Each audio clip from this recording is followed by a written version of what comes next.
6:15 a.m. on a Saturday. The kind of quiet where you can hear your own heartbeat. I was sipping black coffee, flipping through a car magazine when my phone lit up. Unknown number. Normally I'd let it go to voicemail, but something made me answer. Hello. A woman's voice, steady, but with an undercurrent of worry. Daniel? It's Elena from across the street.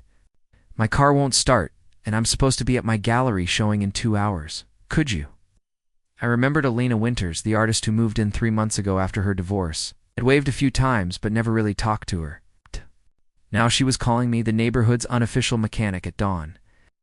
Before we jump back in, tell us where you're tuning in from, and if this story touches you. Make sure you're subscribed because tomorrow I've saved something extra. Special for you. 20 minutes later, I was in her driveway, toolbox in hand.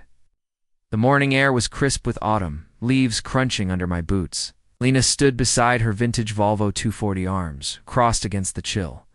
She wore paint-splattered jeans and a gray cardigan, her dark hair with strands of silver pulled into a loose bun. Not what you'd expect for a gallery showing. Thanks for coming so quickly, she said, handing me a mug of something that smelled like cinnamon and vanilla. I tried the tricks my husband taught me years ago, but nothing worked. I set the mug on the hood and popped the Volvo's hood. Let's see what we're dealing with. The engine was immaculate, surprising for a car this age. I checked the battery, terminals, finding a loose connection. As I tightened it, I felt her watching me. Not the way people usually watch mechanics, with impatience or suspicion, but with genuine interest. Try it now, I said, wiping my hands on a rag. She slipped into the driver's seat, and the Volvo rumbled to life. Relief washed over her face. Then something else.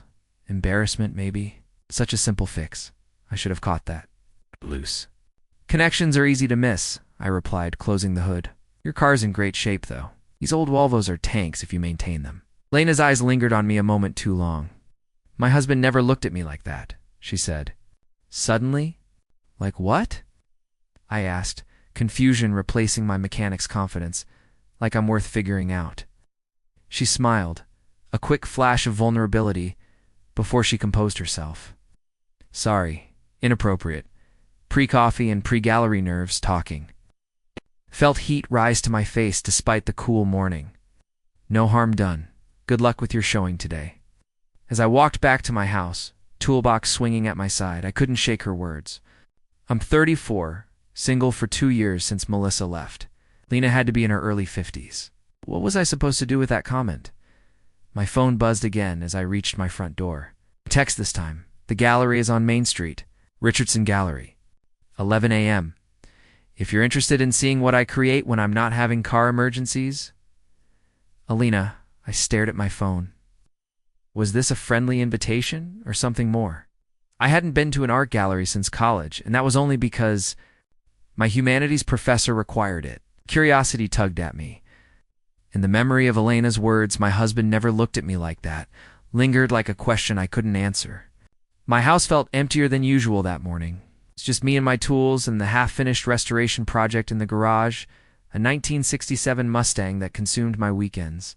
Dad had started it before his heart attack 3 years ago. I'd promised to finish it, but progress was slow. More a therapy session with wrenches than an actual project timeline. My best friend Jake called around 9, our usual Saturday check-in. Got the carburetor parts for the Mustang, he said without preamble. Swing by the shop later. Can't today. Going to an art gallery. The silence on the line stretched so long, I thought we'd lost connection. Then Jake burst out laughing. You? At an art gallery? Who are you and what have you done with Daniel Mitchell? My neighbor's showing her work. I fixed her car this morning. She invited me. It's just being neighborly. Neighborly, Jake repeated, unconvinced. This neighbor have a name? Elena Winters? Moved in a few months back? Wait, Elena Winters? The Elena Winters. Dude, she's like a big deal in the art world. Her stuff sells for thousands. I nearly dropped my coffee. You're into art now? My sister's into art? She has one of Winters' prints? Lots of color. Abstract, but not the kind that looks like a kindergartner did it. The woman's legit. Now I felt even more out of place. What was I thinking? I'm a mechanic with grease permanently embedded in my fingernails, not some art connoisseur. Who knows the difference between Impressionism and Expressionism? Still, at 10:45, I found myself showered, in my least worn jeans and a button-down shirt that hadn't seen daylight in months. Pulling into the parking lot of Richardson Gallery. The place was already buzzing with people holding wine glasses, despite the early hour. Inside, the white walls were covered with explosions of color, landscapes that seemed to vibrate with energy, abstract pieces that somehow made perfect emotional sense. I recognized Elena immediately, transformed from the woman in paint-splattered jeans to someone elegant in a simple black dress. Talking animatedly with a group of well-dressed patrons, preparing and narrating this story took us a lot of time. So if you are enjoying it, subscribe to our channel. It means a lot to us. Now back to the story. I felt instantly out of place, like a wrench in a jewelry box. Just as I was contemplating a strategic retreat, Elena spotted me. Her face lit up with genuine surprise, and she excused herself from her admirers. "You came," she said, approaching with 2 glasses of something bubbly. "I honestly didn't think you would." "Neither did I admitted, accepting the glass. "Your work is incredible." "You don't have to say that. I imagine this isn't really your scene." "It's not," I agreed, "but that doesn't mean I can't appreciate beauty when I see it." She studied me with the same intensity she had earlier. When I was fixing her car, "Let me show you my favorite piece." She led me to a smaller painting tucked in a corner. Unlike the vibrant pieces dominating the gallery, this one was subtle, a twilight scene of an old garage. The silhouette of a classic car visible through the open door, warm light spilling onto gravel. "This is the view from my studio window," she explained. "Your garage, actually? I've watched you working on that Mustang. The way the light falls, the dedication. It reminded me of my father. He restored boats." I stared at the painting, seeing my private world through her eyes. The garage wasn't just a garage in her rendering. It was a sanctuary, a place where broken things found new life, just like her studio must be for her. "How much?" I asked impulsively. Elena laughed, the sound drawing glances from nearby patrons. "It's not for sale." "Everything's for sale at a gallery showing, isn't it?" "Not this one, but—" She hesitated. I could be persuaded to trade. "Trade? I don't have anything worth a driving lesson," she said. "In your Mustang, when it's finished." I haven't driven anything with real personality in years. Before I could respond, the gallery owner appeared, pulling Elena away to meet an important collector. She squeezed my arm gently. "Think about it. And thank you again for this morning." I wandered through the gallery for another 30 minutes, feeling increasingly like an imposter among the art crowd, but strangely reluctant to leave. Finally, with one last look at the garage painting, I slipped out. Back home, I immediately changed into my work clothes and headed to the garage. The Mustang sat patiently under its cover. A project I'd been stretching out because finishing meant saying a final goodbye to Dad, but now, looking at it, I felt a new urgency. Someone else saw beauty in this space, in this work. Someone was waiting for a ride? I worked through the afternoon, losing myself in the familiar rhythm of tools and metal and focus. When my phone buzzed around 6 p.m., I was surprised to see how much time had passed. "Gallery was a success," Elena's text read. 3 pieces sold, but the one you liked stays with me. "Still up for that trade someday?" Stared at my grease-stained hands, then at the message. Connection had formed this morning, unexpected as a spark from crossed wires. I wasn't sure what it meant, but I knew I wanted to find out. "Deal," I replied. "But the Mustang might take a while." "Good things usually do," came her response. That night, I dreamed of driving down coastal roads, the Mustang's engine purring, Elena in the passenger seat, her silver-streaked hair blowing in the wind. It wasn't the future I'd imagined for myself, but dreams rarely follow blueprints. Sunday!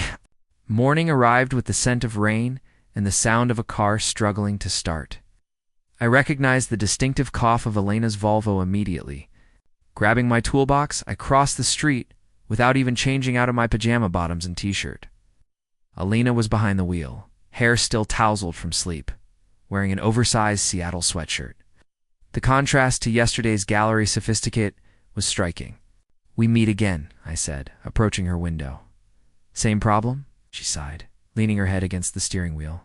Yeah. "I think it's the starter this time. It made a horrible grinding noise, then nothing." "Pop the hood," I said already. Moving to the front of the car, rain began to fall as I diagnosed the problem. Not the starter, but a worn-out ignition switch. Common in these older models. "I can fix this, but I'll need to get a part. Nothing's open on Sunday." Elena nodded, disappointment clear on her face. "I was supposed to meet my daughter for brunch. She's flying back to college this afternoon." I hesitated only a moment. "Take my truck. The keys are on a hook inside my front door. It's unlocked." Her eyes widened. "You'd lend me your truck? You'd barely know me?" "I know enough," I said simply. "And it's just a truck." 20 minutes later, Elena pulled away in my battered Ford F-150, promising to be back by 2. I stood in her driveway, rain soaking through my thin shirt, wondering what possessed me to lend my vehicle to a woman I'd known for exactly 1 day. Inside Elena's house, where she'd invited me to wait, I felt like an intruder, despite her insistence. The space was a perfect reflection of her part traditional suburban home, part artist's haven. The living room walls displayed none of her work, but rather photographs. A younger Elena with a teenage girl. Landscapes from travels, an older couple I assumed were her parents. In the kitchen, half-finished sketches covered the table, coffee, rings staining the corners, felt lived in, creative, honest. So different from my practical, sparse home where function always trumped form. My phone buzzed with a text from Jake. "How was the art thing? Did you understand any of it?" Typed. Back. Better than expected. Currently in her kitchen. Long story. The 3 dots appeared immediately. "What?" "Call me now." Instead, I silenced my phone and continued exploring. The doorway off the kitchen led to what must be Elena's studio.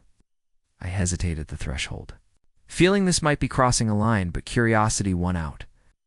The studio was a converted sunroom, walls of windows overlooking both our houses. My garage was clearly visible, just as her painting had depicted. Canvases in various stages of completion. Leaned against every surface. Paint tubes, brushes, and mysterious tools I couldn't name cluttered a large central table. One canvas caught my eye, larger than the others, nearly finished. It showed a man bent over an engine, face in profile, concentration evident in every line of his body. Me. She'd been painting me. I backed out of the studio, suddenly feeling like I'd read someone's diary. This was too intimate, too revealing. I returned to the kitchen and busied myself making coffee, trying to process what I'd seen. By the time Elena returned, I'd settled into her couch with a car magazine I'd found, pretending I hadn't invaded her private creative space. "Thank you," she said, handing back my keys. Mia was surprised to see me in a truck that smells like motor oil and pine air freshener. "How is your daughter?" "Anxious to get back to college life."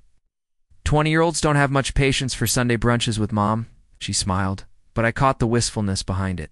"Did you snoop while I was gone?" The directness of her question caught me off guard. Yes, I saw the studio. "And the painting?" Expected embarrassment, maybe anger, but Elena just nodded. "I wondered if you would." Drawn to spaces where creation happens.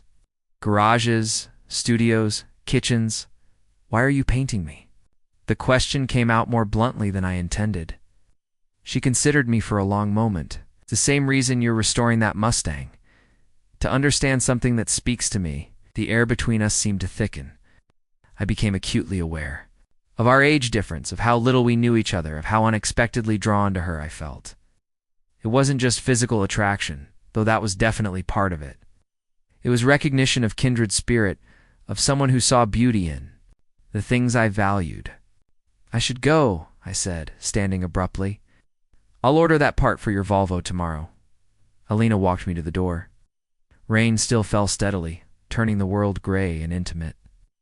"Daniel," she said, as I stepped onto the porch, "I'm not looking for complications. I just got out of a 20-year marriage."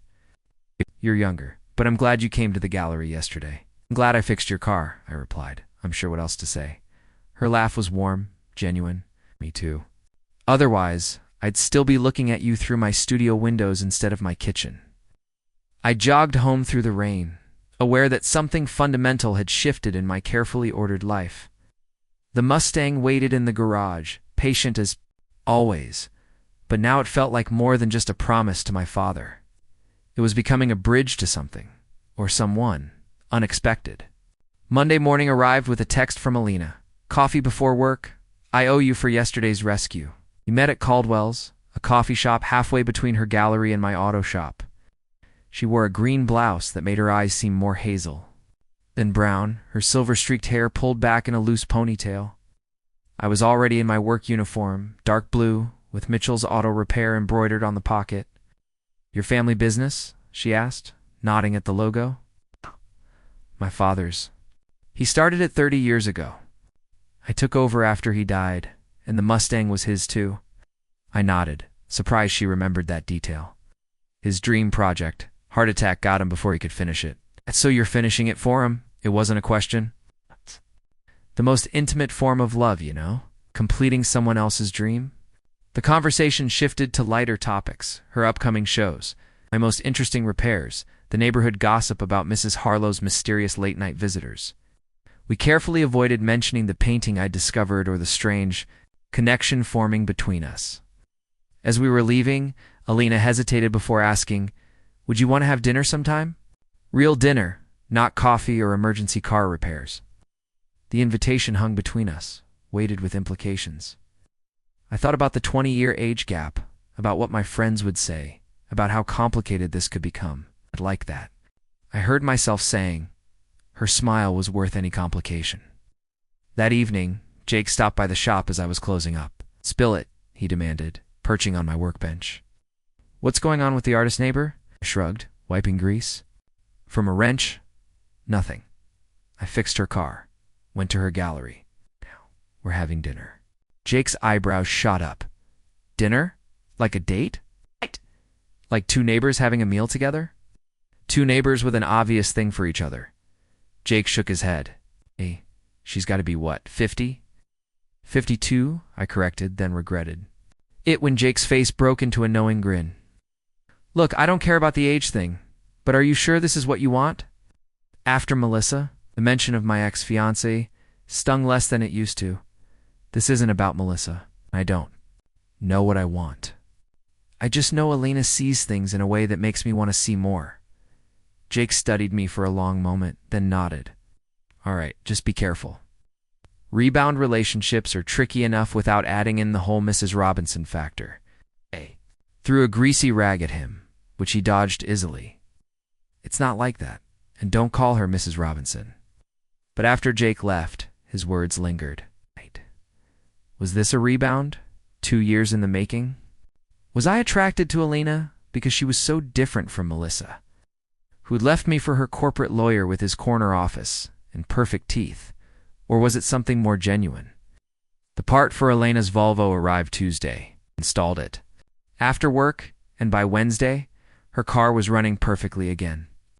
I considered this the end of our professional relationship. No more excuses to cross the street or text about mechanical emergencies.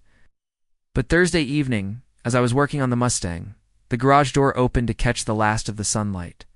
Elena appeared with 2 bottles of beer. Neighbor payment, she said, handing me one. 4 services rendered. I accepted it, suddenly conscious of my sweat-stained t-shirt and grease-streaked arms. Elena didn't seem to mind.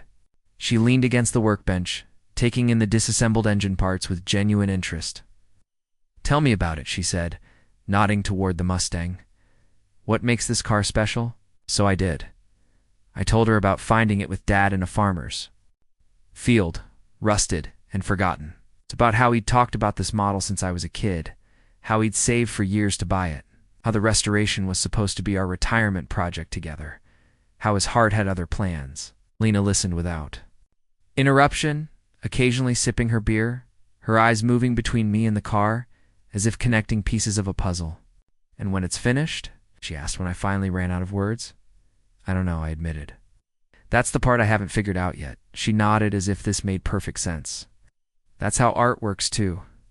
You create something, pour yourself into it, and then you have to let it go, one way or another.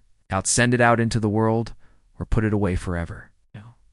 We stood in comfortable silence, watching the sunset paint the garage in shades of orange and gold.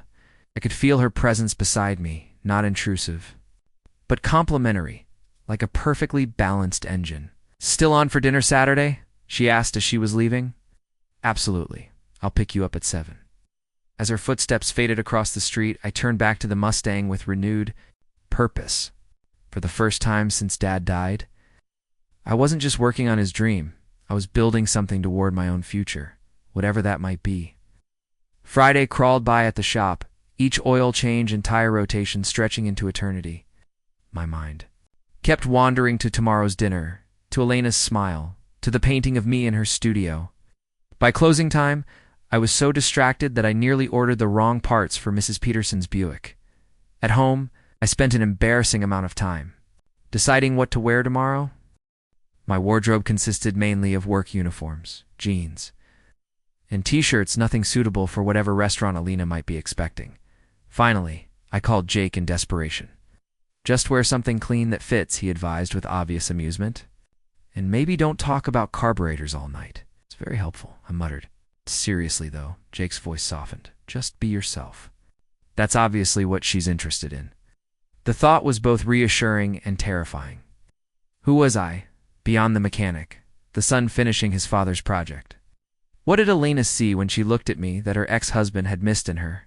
These questions still churned in my mind Saturday morning as I worked on the Mustang, trying to channel my nervous energy into productivity. Around noon, my phone rang an unknown number. "Is this Daniel Mitchell?"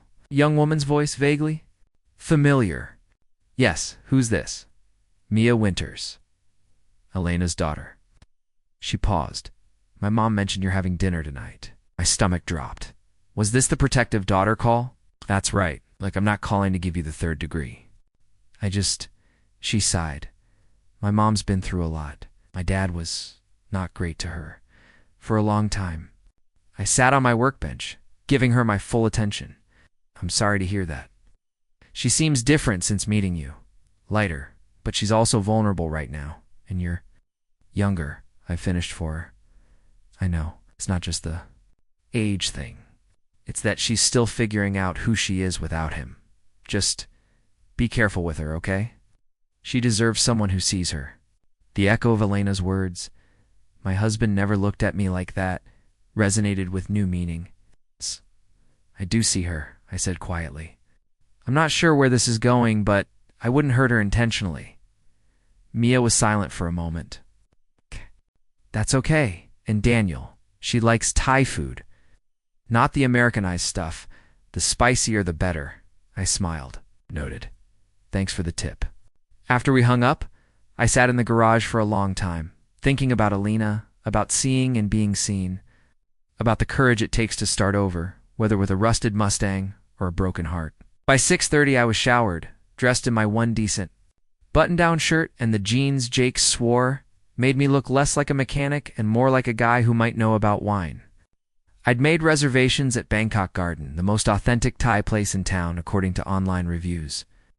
At precisely 7 o'clock, I knocked on Elena's door. A bottle of wine in hand, selected with extensive help from the liquor store clerk, who took pity on my obvious cluelessness. The door opened, and Elena stood there, in a simple blue dress, her silver-streaked hair down around her shoulders. She looked younger somehow, but also exactly her age, beautiful in a way that only comes with time and experience. "Up nice," she said with a smile, accepting the wine. "And you brought my favorite? Did Mia call you?" She might have dropped a hint or two about the wine and the restaurant. That girl Elena shook her head, but I could see she was pleased. "Well, since my daughter has already inserted herself into our evening, we might as well enjoy it." Dinner was better than I could have hoped. The food was indeed spicy enough to make my eyes water, which amused Elena to no end. Conversation flowed easily, jumping from art to mechanics to travel dreams to childhood memories. We carefully skirted around our respective pasts, her marriage, my broken engagement, focusing instead on the present moment. As we shared mango sticky rice for dessert, Elena said, "I finished the painting. The one of you working on the car. I'd like to see it sometime." The completed version. She studied me over her wine glass. Could come over after dinner if you want. The invitation hung between us, laden with possibility. I thought about Jake's warnings, about Mia's concerns, about all the reasons this might be complicated. Then I thought about Elena's eyes when she looked at my Mustang, seeing not just metal and machinery, but the love and history behind it. I'd like that, I said. Back at her house, Elena led me straight to the studio. The painting stood on an easel, larger and more powerful than I remembered. In it, I was bent over the Mustang's engine, focused, absorbed. But Elena had painted more than just a man working on a car. Somehow she'd captured something essential about me, the dedication.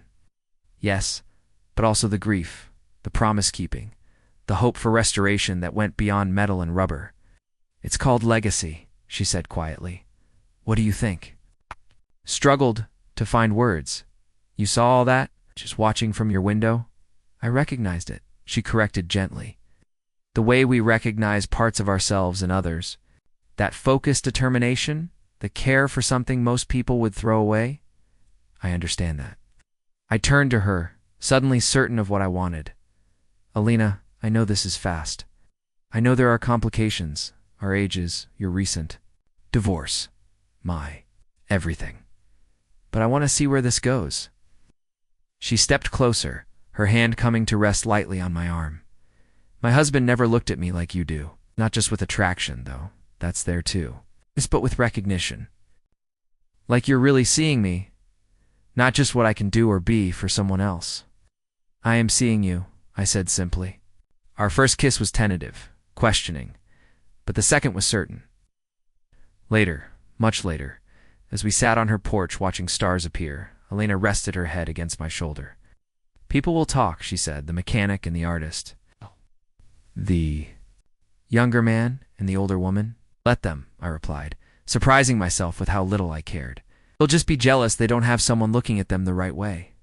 Elena laughed, the sound carrying across the quiet street to where my garage stood open. The Mustang waiting patiently inside. It would be time enough to finish it now. No rush, no desperation. It's just steady work toward completion, toward letting go of one dream to make room for another. Sometimes the most important repairs have nothing to do with engines or starters or loose connections. Sometimes they're about hearts that have forgotten how to be seen and eyes that are finally learning how to truly look. The first month with Elena flowed like oil through a well-tuned engine, smooth, purposeful, gaining momentum. We established a rhythm as natural as a 4-stroke cycle, coffee before work on Tuesdays and Thursdays, Thai takeout on Fridays while I worked on the Mustang Sunday mornings reading the paper on her porch. Small rituals that anchored our days, creating a shared language that needed no translation. But rhythms, no matter how sweet, eventually faced disruption. Daniel, I need to tell you something, Elena said one evening as we sat in my garage, rain pattering on the metal roof. She'd brought her sketchbook, drawing the Mustang's curves while I replaced brake lines. Her pencil had gone still, a sure sign of troubled thoughts. I set down my wrench. What's wrong? I've been invited to a major exhibition in Seattle. It's a big opportunity. Curator from the Seattle Art Museum will be there. That's amazing. I moved toward her, then stopped, noting her expression. Isn't it? It's for 3 months. Artist in Residence program. Her eyes met mine, steady but uncertain. I'd have to leave next week. The words landed like a misfire in a perfectly running engine. 3 months, Seattle, 2,000 miles away. When did you find out? I asked, buying time to process. The official invitation came yesterday. My agent has been working on it for weeks. She set down her sketchbook. Should have mentioned the possibility sooner. I nodded, focusing on a spot of grease on my hands. But you didn't. I wasn't sure it would happen, and she hesitated. I was afraid it might change things between us. The honesty hung between us, demanding equal truthfulness in return. I could feel the choice solidifying support. Her unconditionally or revealed the doubts already creeping in? Was this new connection strong enough to survive distance? Or was it just proximity and novelty holding us together? 3 months isn't forever, I said finally, surprising myself. With how much I meant it? And Seattle has phones, right? Relief softened her features. She crossed the garage and wrapped her arms around me, not minding the grease stains on my shirt. I was afraid you'd think I was running away. From what? The best mechanic in town? My charm and youthful good looks? I kissed the top of her head, breathing in the familiar scent of her shampoo. You'd be crazy to run from free car maintenance. She laughed against my chest, but I felt the tension still present in her shoulders. There was more. Daniel, she said quietly, my ex-husband will be there. Richard is a major donor to the museum. And there it was, the real complication. Not just distance, but the past, lingering like old gasoline in a fuel line. Have you seen him since the divorce?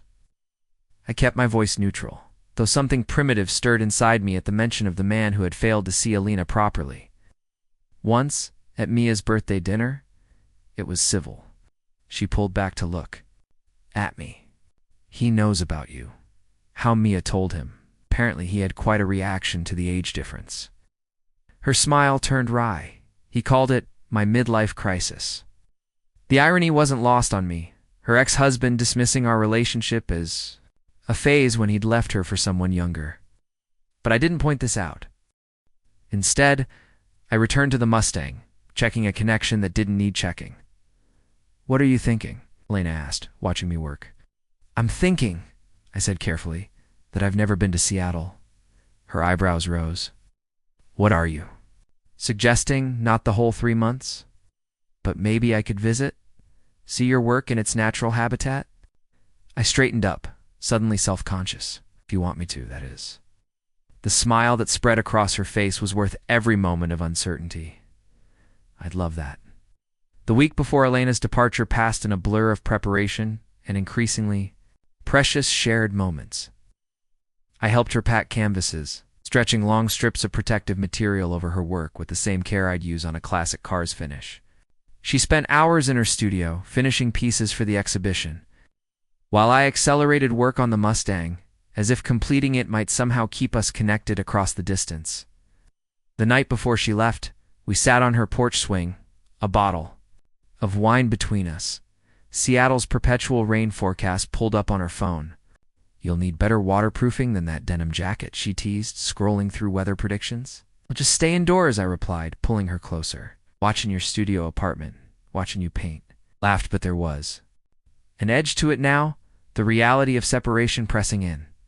The program provides housing in an old factory building, industrial, not exactly cozy. You might hate it. I work in a garage, Elena. Industrial is my comfort zone. We fell silent, the porch swing creaking gently. Across the street, my house stood dark, except for the single light I always left on in the kitchen. It struck me how rarely I'd been there these past weeks. What are you afraid of? I asked suddenly, feeling her unspoken concerns like static in the air. Elena sighed, her breath warm against my neck. That you'll realize this was just a brief adventure. The younger man and his artistic older neighbor, a summer fling that couldn't survive autumn. And you? What are you afraid you'll realize? She was quiet so long I thought she might not answer. Finally, she said, that I'm repeating patterns. It's defining myself through someone else's eyes instead of my own. The honesty stung, but I respected it. Your work defines you, Elena. Your vision. I'm just lucky enough to be part of what you... See, she kissed me then, a desperate edge to it that hadn't been there before. We made love that night, with a new intensity, as if trying to store up enough connection to last through the coming separation. Morning arrived too quickly. I helped load her car, the Volvo now running perfectly with the last of her supplies. Her larger pieces had already been shipped ahead. Call me when you arrive, I said, standing in her driveway as she prepared to leave. Even if it's late, I will. She hesitated, one foot already in the car. Daniel, if you meet someone, while I'm gone, stop. I stepped forward, taking her face in my hands. That's not going to happen. You don't know that. 3 months is a long time, and we're still so new. I know exactly what I want, Elena.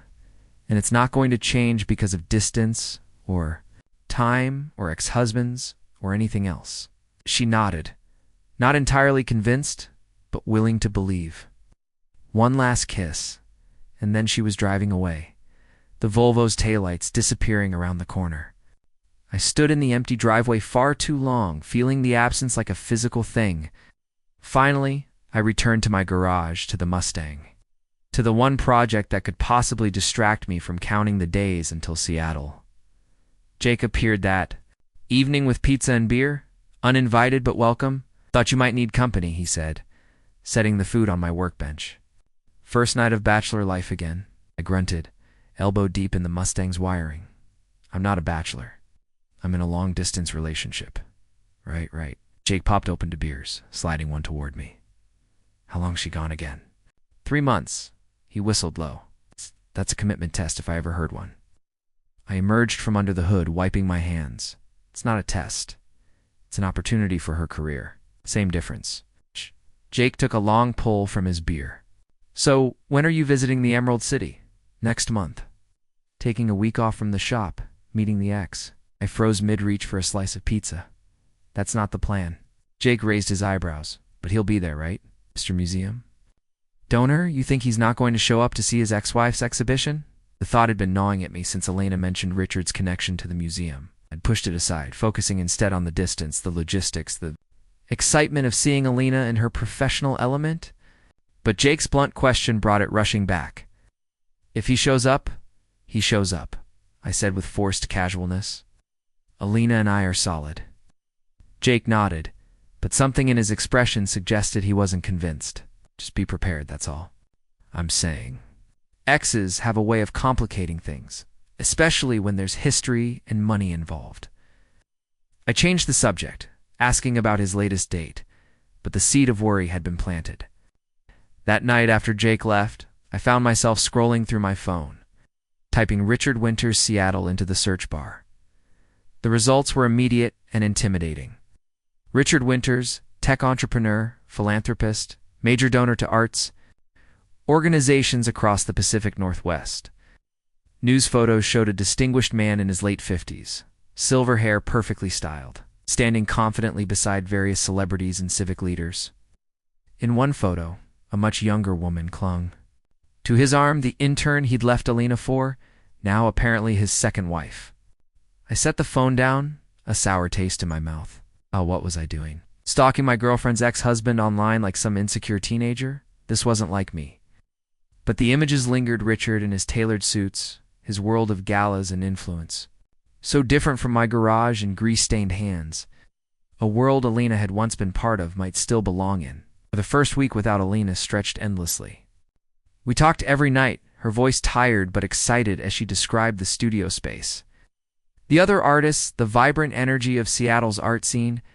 I told her about problem cars at the shop, progress on the Mustang, the neighborhood gossip from Susan, who now pointedly asked when your artist friend might return. I miss you became our mantra, the beginning and end of every conversation. By the second week, we'd established a routine, morning texts, evening calls, occasional video chats. When her studio's spotty Wi-Fi cooperated, she sent photos of works. In progress, cityscape sketches, the view from her temporary apartment. I sent pictures of the Mustang's evolution. Jake's latest kitchen disaster when he attempted to cook, sunrise over our street. It wasn't enough, but it was something. The third week brought the first complication. Elena's call came later than usual, her voice tight with controlled emotion. Richard stopped by the studio today, she said without preamble. My hand tightened. On the phone? Just happened to be in the neighborhood. He's on the board. It wasn't unexpected, she paused. He invited me to dinner, to discuss my work. The silence stretched between us, 2,000 miles of fiber optic tension. Did you go? Finally asked. No, but I didn't say no either. Said I'd think about it. Another pause. Daniel, it could be good for my career to have his support. The rational part of me understood completely.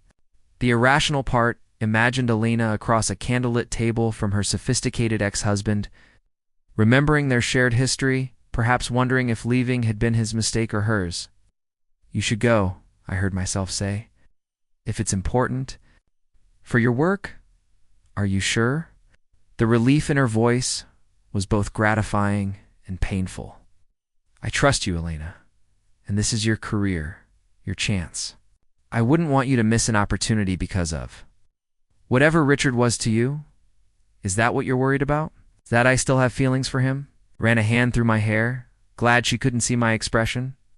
I'm worried that I'm 2,000 miles away while you're reconnecting with your past. It's not about trust. It's about presence. Then be present, she said simply. Tell me about your day, about the Mustang, about what you're feeling right now, this very minute. So I did. I told her about Mrs. Peterson's impossibly finicky Buick, about finally getting the Mustang's electrical system fully functional, about the empty feeling of returning to my house each night, knowing she wasn't across the street. I told her things I might not have said face to face, how sometimes I wondered what she saw in me, whether the age gap would eventually matter more than it did now, how I missed not just her body, but her particular way of tilting her head when considering a problem. She listened, and then she shared her own fears that Seattle would remind her how small our town was, that the vibrant art scene would make her reluctant to return, that perhaps she was too old to be starting over, both professionally and personally. By the end of the call, Richard's dinner invitation seemed like the minor issue it actually was. We had reconnected across the distance, more honest perhaps because of it. I'll let you know how the dinner goes, she promised. Every boring detail. I'd appreciate that, I admitted. Though I might need to work on the Mustang while you tell me. Healthy distraction, she laughed, and for a moment the miles between us collapsed. The dinner, when it happened, was anticlimactic, according to Elena's report. Richard had indeed been interested in supporting her work in the form of purchasing several pieces for his corporate collection. He'd been professional, if somewhat condescending, making thinly veiled references to her rustic period since moving back to our town. He asked about you, Elena said during our call that night. My hands stilled on the carburetor I was cleaning. What did he want to know? If you were keeping me entertained while I was between major career moves? Her voice dripped with distaste, as if my work, these past years, has just been a hobby, and you're some boy toy to pass the time. The assessment stung, even secondhand. What did you tell him? That my personal life is none of his business, and that I've produced more meaningful work in our town than I ever did during our marriage. Her voice softened. I also told him that you understand more about artistic vision from rebuilding that Mustang than he does from all his collecting. Pride and gratitude washed through me.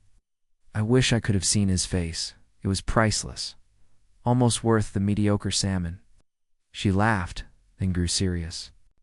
Daniel, I know it's still 3 weeks until your visit, but I need to see you sooner. This place, these people, some of it's invigorating, but some of it feels like stepping back into a version of myself I've outgrown. Say when, I replied without hesitation. I'll be there. The decision was impulsive, financially questionable, and exactly right. 2 days later, I left Jake in charge of the shop, threw some clothes in a duffel bag, and caught a red-eye flight to Seattle. I hadn't told Elena exactly when I was arriving, just that I'd be there soon. Seattle morning Greeted me with characteristic drizzle as I navigated from the airport to the address Elena had given me. The converted factory building loomed against the gray sky, industrial and imposing. I found her studio number on the directory and made my way up in a freight elevator that reminded me of my shop's hydraulic lift. Outside her door, I hesitated, suddenly nervous. What if she was working? What if this surprise wasn't welcome? What if the distance had changed things between us in ways a phone couldn't convey? Before I could knock, the door swung open. Elena stood there in paint-splattered overalls, her hair pulled back in a messy bun, eyes wide with shock. Daniel, how? When did you? Words failed us both. I dropped my bag as she launched herself into my arms, the scent of paint and her shampoo and Seattle rain all mingling together. We stumbled into her studio, the door banging shut behind us, hands relearning each other's contours, lips remembering their perfect fit. Later, much later, we lay on the narrow bed in the corner of her studio, Seattle's skyline visible through tall windows streaked with rain. Elena's head rested on my chest, her fingers tracing idle patterns on my skin. Believe you're really here, she murmured. I was just telling myself I had to get through 3 more weeks. I couldn't wait, I said simply. The garage was too quiet. She propped herself up on one elbow, studying my face. Are you okay with this? My being here, the dinner with Richard, all of it? I considered the question carefully. I'm okay. With anything that helps you grow? It's what people who care about each other do, right? It's create space for growth, even when it's uncomfortable. Like restoring a car that reminds you of your father. Making space for that grief while building something new? The parallel struck me forcefully, exactly like that. Elena settled back against me, her body warm and solid and real after weeks of digital connection. I've been working on a new series about transformation, things becoming their next versions. I'd love to see it. You're in it. She gestured toward canvases turned to face the wall. Not literally, but the inspiration is there. The way you approach that car, with patience, with respect for what it was, and vision for what it could be, something expanded in my chest, too big to be contained. I love you, I said for the first time, the words emerging naturally, inevitably, not despite the distance or the complications or the differences between us. Because of who you are, what you see, how you create. Elena's eyes glistened in the dim studio light. I love you too, and I'm ready to come home. Not yet. I have commitments here.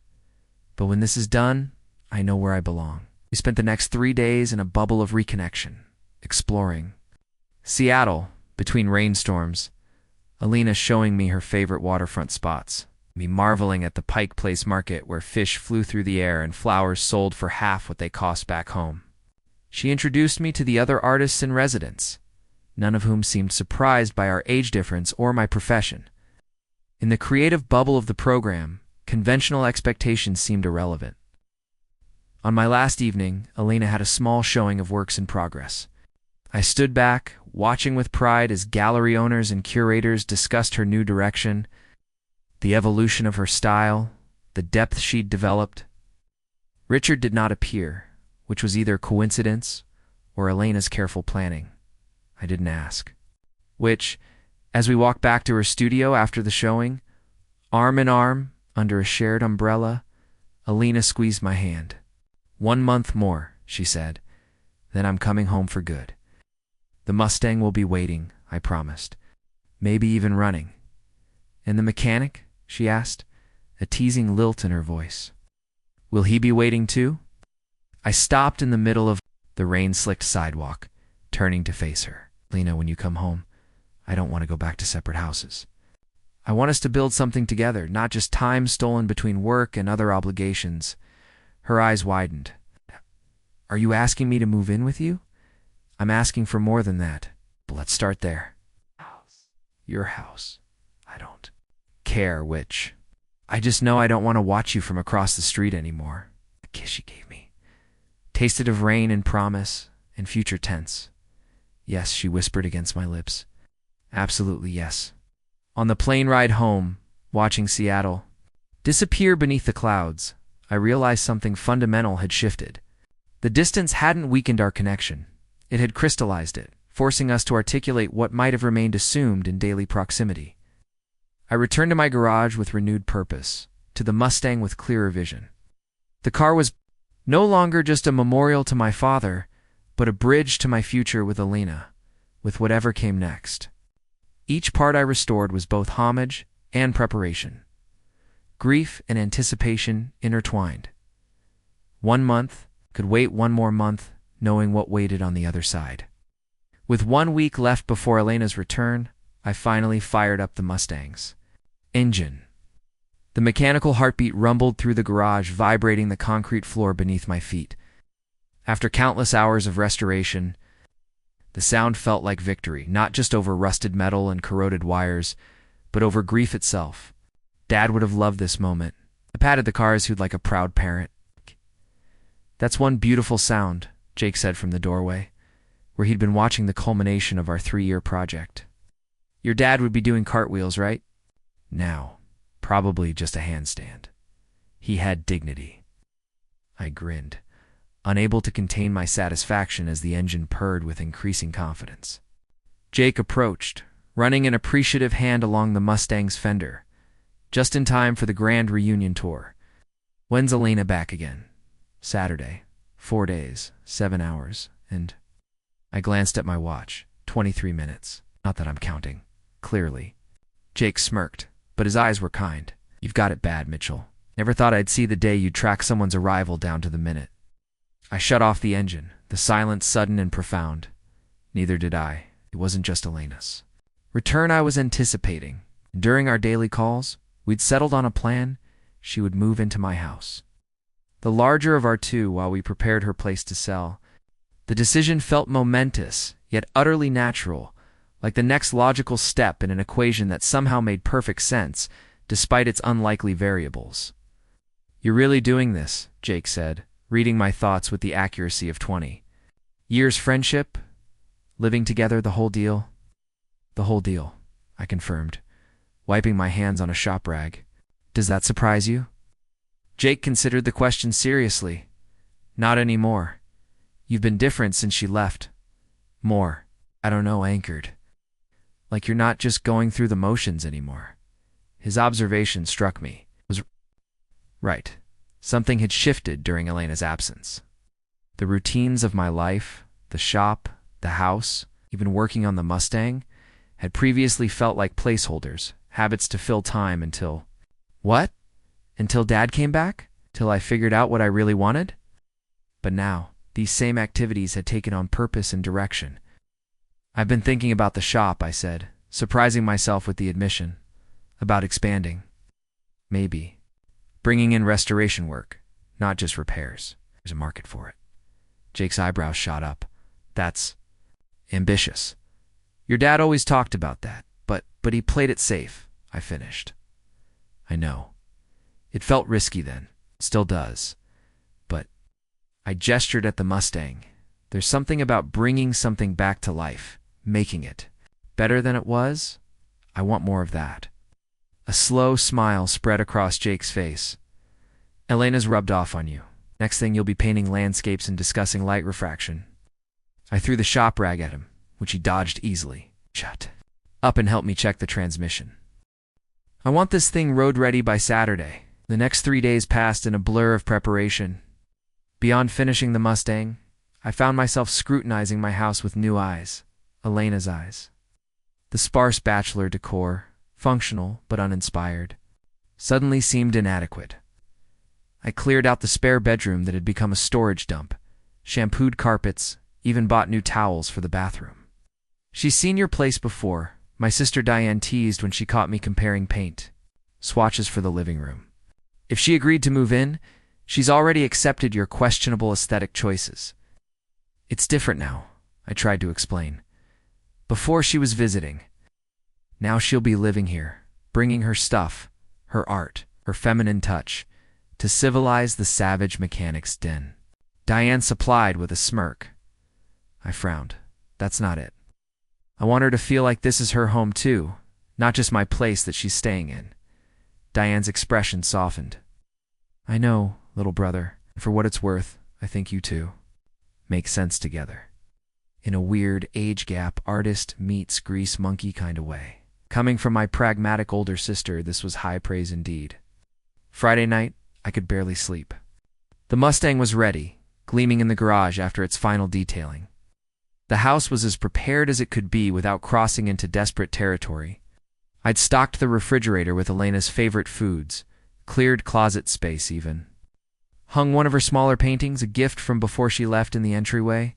At 3 a.m., unable to stay in bed any longer, I wandered to the garage and sat in the Mustang's driver's seat.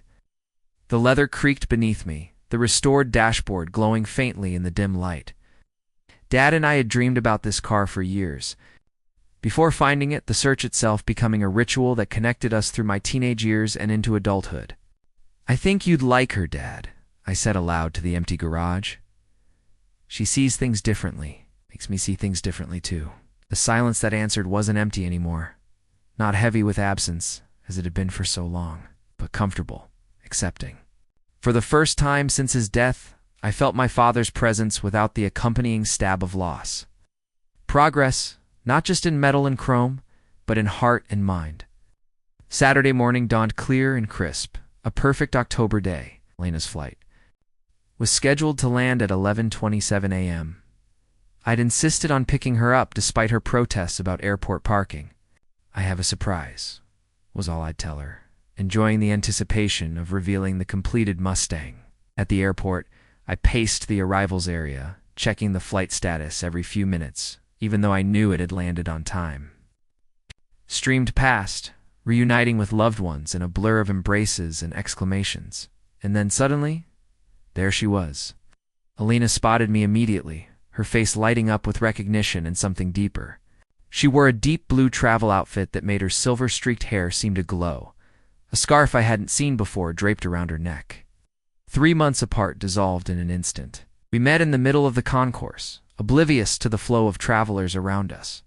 Her arms went around my neck as mine encircled her waist, lifting her slightly off the ground in my enthusiasm. The scent of her paint and perfume and something uniquely Elena filled my senses. "You're really here," I murmured against her. "Here, I'm really home," she corrected, pulling back to look at me properly. Her eyes searched my face, finding whatever reassurance she needed there. "You look good. Different somehow." "Happier," I suggested, releasing her reluctantly to take her carry-on bag. "Come on, your chariot awaits."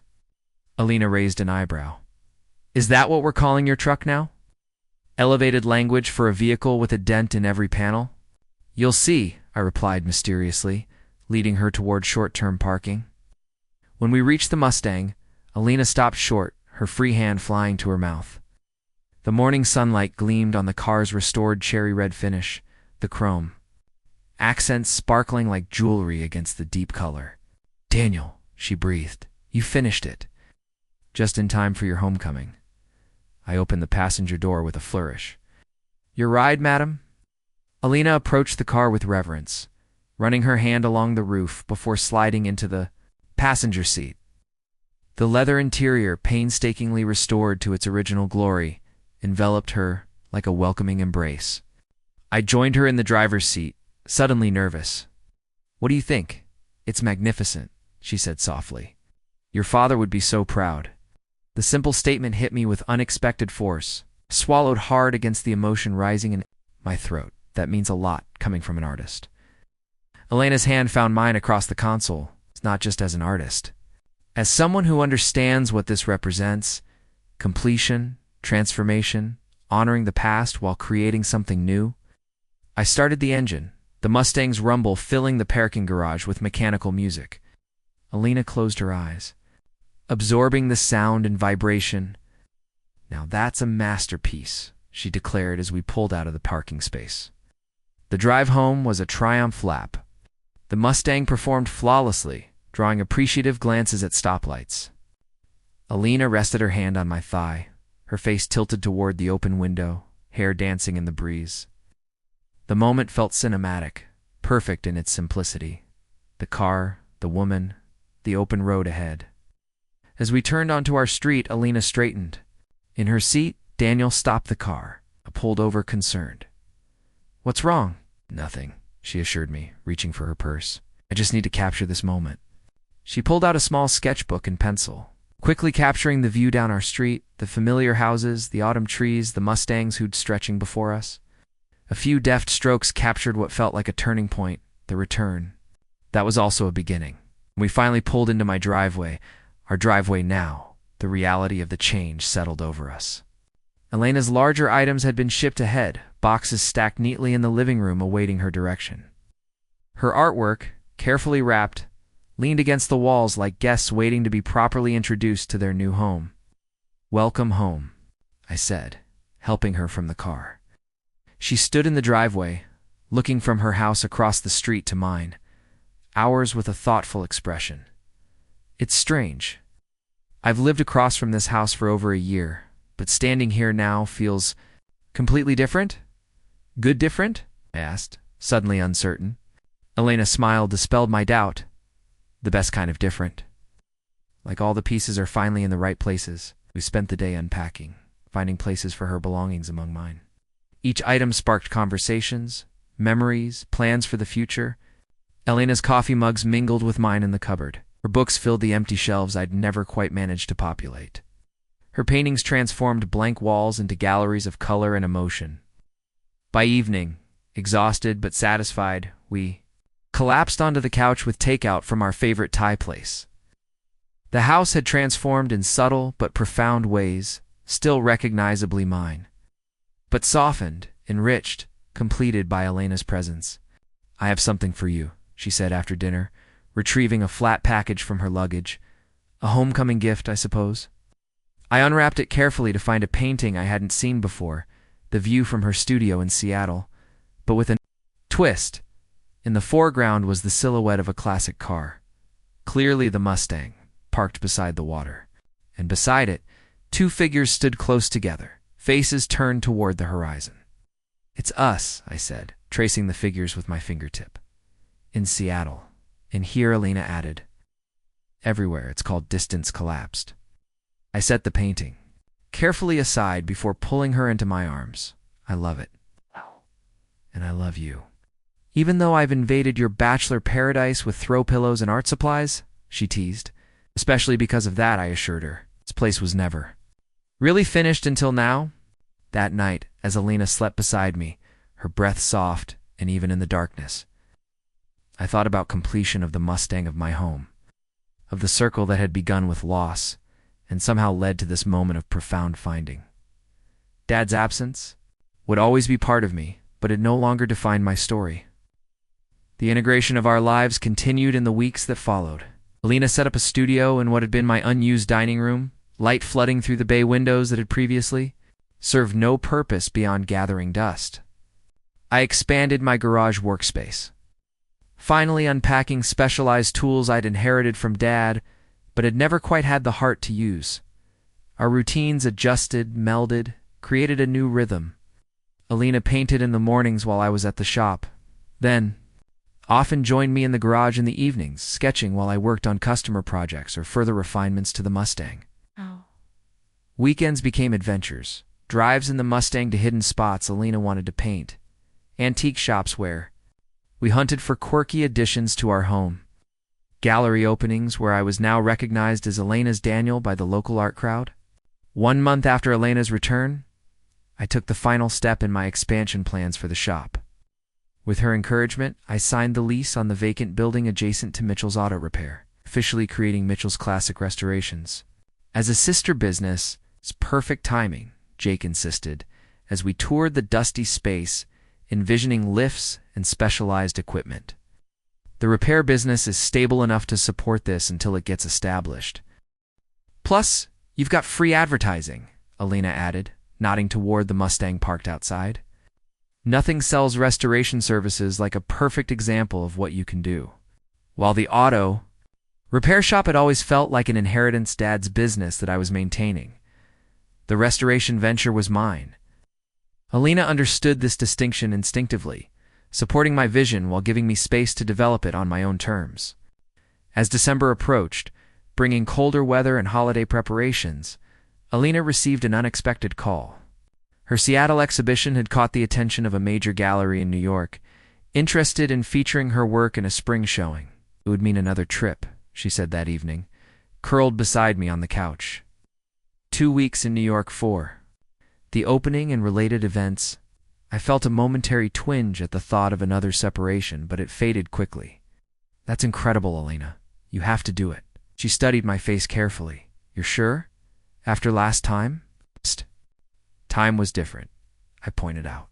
"We were still figuring us out. Richard won't be there." The name hung briefly in the air between us. Richard had faded into the background of our story. A character from an earlier chapter who occasionally appeared in Elena's professional circles, but no longer cast any shadow over our relationship. "I'd be concerned about Richard being anywhere near you," I joked. "But only because his taste in art clearly improved after your divorce. He might try to buy everything in the gallery." Elena laughed, relief evident in her expression. "Actually, I was thinking you might come with me for the opening weekend." The invitation warmed me unexpectedly. Despite our months together, part of me still marveled that this accomplished.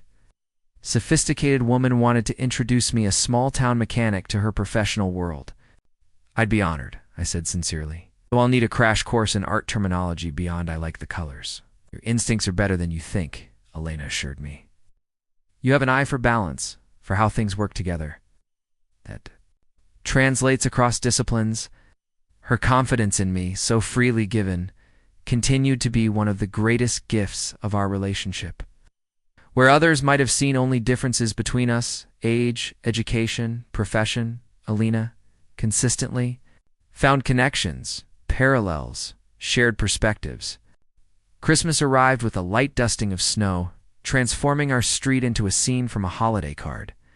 We hosted a small gathering, Jake and his new girlfriend, my sister Diane and her family, Elena's daughter Mia, home from college, the house filled with conversation, laughter, the mingling scents of Elena's mulled wine, and my grandmother's cookie recipe that Diane insisted on making every year. Watching Elena across the room, deep in conversation with Mia, I felt a profound sense of rightness. This was family, not just blood relations, but the connections we choose, the bonds we forge through intention and care. Later, after our guests had departed and we sat beside the Christmas tree with its twinkling lights reflecting in the window, Elena rested her head on my shoulder. "Thank you," she said softly. "For what?" "For making space for me. In your home, your life, your future." She lifted her head to meet my eyes. When I moved back here after the divorce, I thought I was retreating, hiding. I never expected to find a whole new chapter waiting for me. I took her hand, tracing the delicate artist's fingers that could create worlds on canvas. I think that's how the best stories go, not the ones we plan, but the ones that surprise us, like a mechanic. And an artist finding common ground? Exactly like that? I smiled, thinking of our unlikely beginning. "Though I still maintain your car problems were just an elaborate scheme to meet the neighborhood's most eligible bachelor," Lena laughed. The sound I'd come to treasure above all others caught me. "I sabotaged a perfectly good ignition switch, just to get your attention." "I knew it," I declared triumphantly, pulling her closer. We sat in comfortable silence, watching snow fall gently outside the window. From humble beginnings, a broken-down Volvo, a midnight repair call, we had built something neither of us had been looking for, but both had somehow needed. The new year arrived with promises of growth and change. Elena's New York exhibition was confirmed for April, her work commanding increasingly higher prices and critical acclaim. The restoration business gained momentum, my first clients bringing vintage vehicles back to life under my guidance. On a crisp January evening, we took the Mustang for a sunset drive, Elena insisting she needed to capture the winter light on the lake outside town. I drove while she sketched quick impressions, her pencil moving confidently across the page. "Pull over here," she directed as we reached a scenic overlook. "The light is perfect." I obliged, turning off the engine. The viewpoint was deserted, offering a panoramic vista of the frozen lake below, the last rays of sun turning the ice to gold and rose. Elena set up her portable easel, quickly blocking in the scene with broad strokes.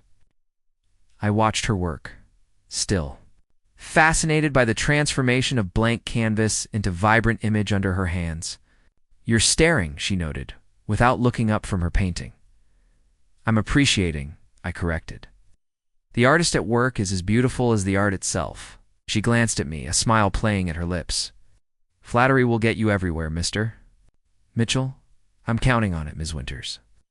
As the sun dipped below the horizon, Elena set down her brush with a satisfied sigh. "I'll finish it at home, but I needed to capture that light." I approached to examine the painting, a luminous rendering of the winter scene before us, but with an emotional quality that transcended mere representation. She had captured not just the view, but the feeling of the moment, peaceful, expectant, alive with possibility. "It's beautiful," I said truthfully, "like seeing through your eyes." "That's what I try to do," she replied, packing her supplies. "Show others what I see when I look at the world." The question escaped before I could reconsider it. Lena paused, studying me with the same intensity she brought to her subjects. "Yes, I see someone who rebuilt himself while restoring a car, who understood that broken things aren't ruined, just waiting for the right hands to make them whole again." She stepped closer, her breath visible in the cold air between us. "I see the man I want to spend the rest of my life with." The words hung in the frozen air, an invitation and a revelation. I reached into my pocket, fingers closing around the small box I'd been carrying for weeks, waiting for the perfect moment. I was going to wait until your birthday next month, I said, my heart racing. But I think this is better. Elena's eyes widened as I dropped to one knee on the snowy ground, opening the box to reveal the vintage ring I'd found. Not a traditional diamond, but an Art Deco design with a deep blue sapphire that reminded me of her eyes. Elena Winters, I never expected you or us or any of this, but now I can't imagine my life without you in it. Will you marry me? Tears glistened in her eyes, catching the last light of day. My husband never looked at me the way you do, she whispered, echoing her words from our first meeting. Like, I'm worth figuring out, worth rebuilding a life with, worth loving completely. Is that a yes? I asked, hope rising in my chest. Yes, she said, voice growing stronger. Absolutely yes. As I slipped the ring onto her finger, then rose to take her in my arms. The last rays of sun gleamed on the Mustang's polished surface. The car that had begun as my father's dream had become the vehicle for my own, carrying me not just across distances, but across the boundaries of expectation and convention to the place where true connection resides. Sometimes the most important repairs aren't made with wrenches and socket sets, but with patience and understanding and the courage to see beyond surface differences. Sometimes it's not about fixing what's broken, but recognizing that imperfect pieces can create something whole and beautiful when fitted together with care. Elena's hands, cold from the winter air, framed my face as she kissed me. Ahead, a future neither of us had imagined.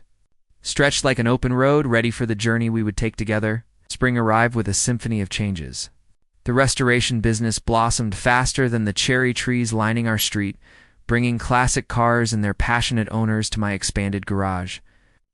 Elena's New York exhibition preparations intensified, canvases carefully crated and shipped east while she finalized details with the Manhattan Gallery. And throughout it all, wedding plans unfolded with the gentle persistence of new growth after winter. What about June? Elena suggested one evening as we sat on the porch swing, her sketchbook open to wedding venue ideas. It's not too hot, not too unpredictable. I nodded, only half listening as I mentally calculated the restoration timeline for a 1957 Thunderbird that had just arrived at the shop. The owner wanted it completed for a summer car show, which meant Daniel. Elena's voice pulled me back. To the present, you're somewhere else tonight. Sorry, I squeezed her hand. The Henderson Thunderbird is becoming more complicated than I expected. The frame has hidden rust damage. Instead of disappointment at my distraction, Elena's eyes lit with understanding. Like that canvas I had last month, the one with the invisible water damage that only showed up when I started applying gesso. This was what I treasured most about us, how she found connections between our different worlds, translating my mechanical challenges into her artistic language. Exactly like that, I agreed. Surface looks fine until you start the real work.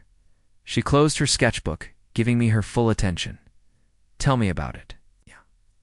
Maybe talking through the problem will help. So I did, explaining the intricacies of vintage car frames and the particular challenges of this restoration. Elena listened intently, asking thoughtful questions that sometimes approached the problem from angles I hadn't considered. By the end of our conversation, I had a clearer plan for addressing the Thunderbird's issues. You should charge consultation fees, I joked as we headed inside. Elena smiled, that particular smile that still made my heart skip after all these months together. I prefer payment in Mustang rides and morning coffee. Deal, I replied, pulling her close. In about June, it sounds perfect. Our wedding. Plans reflected us, simple yet meaningful, traditional in some ways, but unconventional in others. We chose the lakeside park where I'd proposed, a place that had become special to both of us through countless evenings watching Elena paint. The changing light on water. Jake would be my best man. Mia, Elena's maid of honor. The guest list remained small: family, close friends, a few colleagues from both our professional worlds. Are you sure you don't want something more elaborate? I asked one afternoon. As Elena reviewed catering options at the kitchen table, you only get married once. I paused, realizing my mistake. I mean, it's fine, she assured me, reaching for my hand. And yes, technically, this is my second marriage. It's all the more reason to keep it authentic and intimate. The first one was for show. My ex-husband's colleagues, his social circle, his idea of appropriate scale. Her eyes met mine, clear and certain. This one is for us. April arrived with a flurry of activity. Elena's New York exhibition opening loomed just 2 weeks away, and the restoration shop had taken on 2 new projects alongside the challenging Thunderbird. We moved through our days like dancers in separate but complementary routines, coming together in the evenings to share progress, setbacks, moments of inspiration. The night before our flight to New York, I found Elena in her studio, making final touches to a small canvas I hadn't seen before. "What's this one?" I asked, approaching carefully to avoid disturbing her concentration. She stepped back from the easel, allowing me to see the painting fully. It showed a pair of hands, one clearly feminine, with long, elegant fingers stained. With paint, the other masculine, strong, and slightly calloused. The hands weren't quite touching, separated by a small gap where golden light seemed to flow between them. It's called the space between, Elena explained. It's about connection. That doesn't require constant contact. About 2 people who remain distinct while creating something new together. I studied the painting, moved by its simple power. "Is this for the exhibition?" Elena shook her head. "No, this one's just for us." A reminder while we're navigating the New York art scene that what matters most is right here. The gesture touched me deeply. Elena understood my lingering uncertainty about fitting into her professional world, not because she'd ever made me feel inadequate, because I sometimes still wondered what an accomplished artist saw in a small-town mechanic. "Thank you," I said simply, knowing she'd understand all the meanings layered in those 2 words.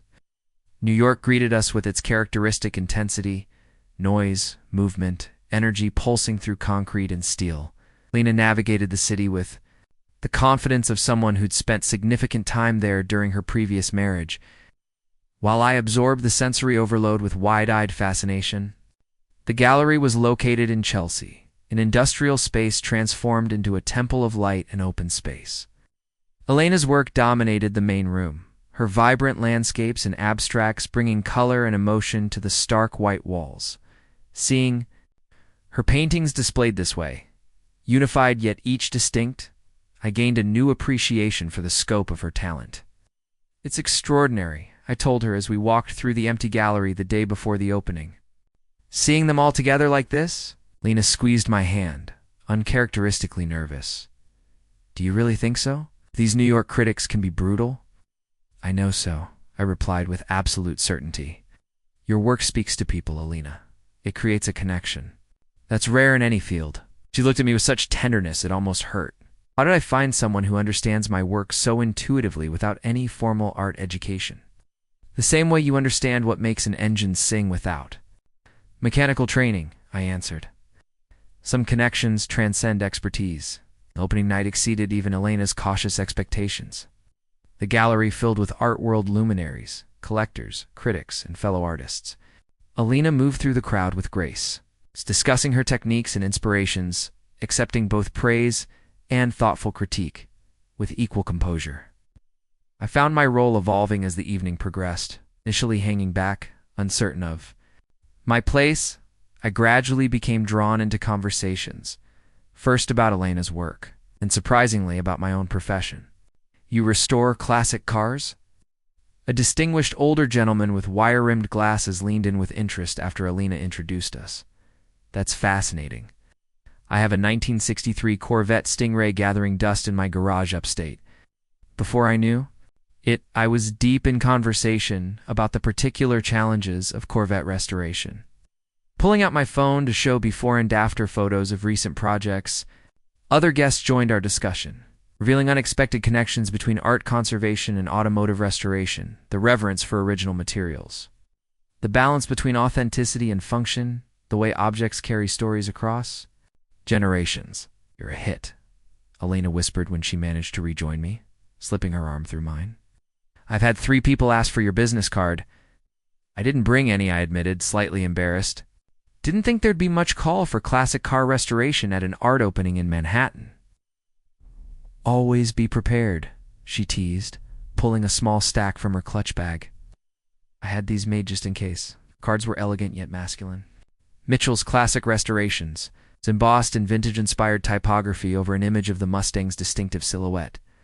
You thought of everything, I said, genuinely touched. Partnership, she replied simply. We support each other's dreams. By the end of the evening, Elena had sold 11 paintings, including her largest piece to a prominent museum curator. Critics clustered around her work, making notes and exchanging significant glances. Her gallery representative couldn't stop. Smiling, "This is just the beginning," he assured us as the event wound down. "Elena, you've made quite an impression. I'm already fielding inquiries about future exhibitions." Back at our hotel, Elena kicked off her heels with a groan of relief. Collapsing onto the bed, still wearing her elegant black dress, I'd forgotten how exhausting these events can be. All that talking, explaining, justifying your creative choices. I sat beside her, loosening my tie. You were magnificent. Everyone could see it. She propped herself up on her elbows, studying me with a curious expression. And you? How was your first immersion in the New York art scene? Surprisingly enjoyable, I admitted. Once I stopped feeling like an imposter and started actual conversations. You were never an imposter, Elena said firmly. That's what I've been trying to tell you. Your perspective is valuable precisely because it's different. You see things the art world misses. Just like I notice aspects of engines that might escape a traditionally trained mechanic. Her words settled something inside me, a lingering doubt that had persisted despite our months together. I hadn't realized how much I needed to experience this side of her life, to find my own place within it, rather than remaining separate. I have something for you, I said suddenly, retrieving a small package from my suitcase. I was going to wait until after the exhibition closed, but now seems right. Elena unwrapped the gift, revealing a small, velvet-lined box. Inside lay a pair of cufflinks crafted from vintage automobile parts, tiny pistons perfectly preserved, and polished to a high shine. These are beautiful, she breathed, examining their intricate detail. They were my father's, I explained. He wore them to special occasions, classic car auctions, award ceremonies. Mom gave them to him on their 20th anniversary. Elena looked up, understanding the significance immediately. Daniel, these are an heirloom. Are you sure I'm sure? I interrupted gently. I want you to have them. Not to wear, obviously, but as a symbol. My past, connecting to our future. She closed the box carefully, setting it on the nightstand before taking my face in her hands. Thank you for sharing this part of your father with me. I wish I could have known him. He would have loved you, I said with absolute certainty. He always valued people who pursued their passions, who created rather than just consumed. That night, as Elena slept beside me in our Manhattan hotel room, I reflected on how completely our lives had intertwined. We had built something neither of us anticipated, a relationship that enhanced rather than diminished our individual identities, that expanded our worlds rather than restricting them. The remainder of our New York trip passed in a blur of gallery events, meetings with collectors, and stolen moments as tourists in the spring awakening city. Elena received multiple commissions and an invitation to participate in a major group exhibition in Chicago later that year. I collected 3 serious inquiries from vintage car owners interested in restoration services, including the gentleman. With the neglected Corvette, you make a good team, Elena observed, as our plane lifted off from JFK, carrying us back home, professional as well as personal. The best kind of partnership, I agreed, thinking of her painting too distinct. Hands creating something new in the space between them. Returning home, we plunged back into our dual preparations, wedding plans, and professional commitments balancing each other in our daily lives. The Henderson Thunderbird demanded increasingly complex solutions, becoming both challenge and obsession as I worked to save its compromised frame without sacrificing authenticity. You have that same look I get when a painting fights me, Elena observed one evening, bringing coffee to the garage where I'd been working late. That mixture of frustration and determination. I accepted the mug gratefully. This car is testing everything I know. Sometimes I think it's deliberately hiding its problems from me. Art is like that too, she said, perching on a nearby workbench. It knows what it wants to become, even when you have different ideas. Are you suggesting this Thunderbird has its own agenda? I laughed. I'm suggesting that the most worthwhile projects resist easy solutions, she replied thoughtfully. They demand more from us, more patience, more creativity, more humility. That's how we grow. Her perspective shifted something in my approach. The next day, instead of fighting against the Thunderbird's deteriorated frame, I began working. With it, adapting my restoration plan to incorporate some of the damage, its character, rather than attempting to erase every imperfection. 2 weeks before our wedding, the Thunderbird finally cooperating and Elena's commissioned pieces progressing smoothly, an unexpected email arrived. Elena's gallery representative from New York had forwarded an inquiry from a museum in Berlin. They wanted to feature her work in a major international exhibition on contemporary American landscapes. This is incredible, I said as we read the details together. Berlin. A 3-month exhibition with some of the biggest names in the field. Elena nodded, but I sensed hesitation beneath her obvious pleasure. It would mean postponing the Chicago show. And it would require me to be in Berlin for at least 3 weeks for installation, opening events, and workshops. The implication. Hung silently between us, another separation, longer than New York, farther away, and overlapping with our first months as a married couple. When would it be? I asked, keeping my tone carefully neutral. August through October, she replied. Watching my reaction, right after the wedding, I took a deep breath, considering what this opportunity meant for Elena's career. The Berlin exhibition would elevate her work to truly international recognition, placing her alongside artists she had admired for years. I said finally, this is too important to pass up. Elena studied my face, searching for any hint of reluctance or resentment. Are you sure? We'd be spending part of our newlywed phase on different continents? I took her hands, meeting her gaze directly. Remember what you said about your painting? The space between? About connection that doesn't require constant contact. I believe that.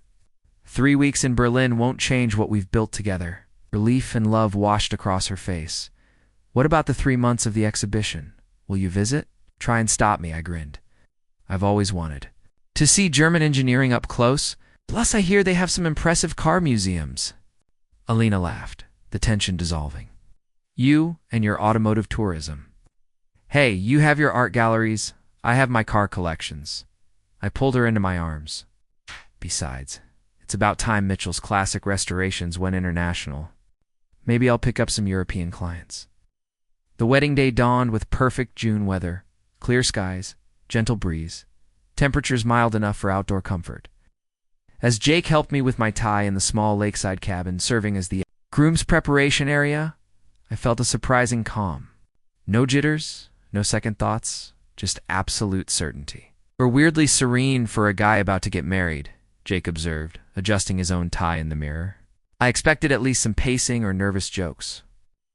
I smiled, understanding his confusion. Why would I be nervous about the easiest decision I've ever made? Jake shook his head in wonder. Man, a year ago you were buried in that garage, barely talking to anyone, stretching out the Mustang restoration like it was your life's only purpose. Now, look at you. Thriving business, about to marry an internationally recognized artist. Planning trips to Europe? He clapped me on the shoulder. Your dad would be blown away. The mention of my father brought a momentary pang. His absence, the only shadow on this perfect day. I think he'd be happy, I said quietly. He always wanted me to build something of my own, not just inherit his legacy. Well, you've definitely done that, Jake affirmed.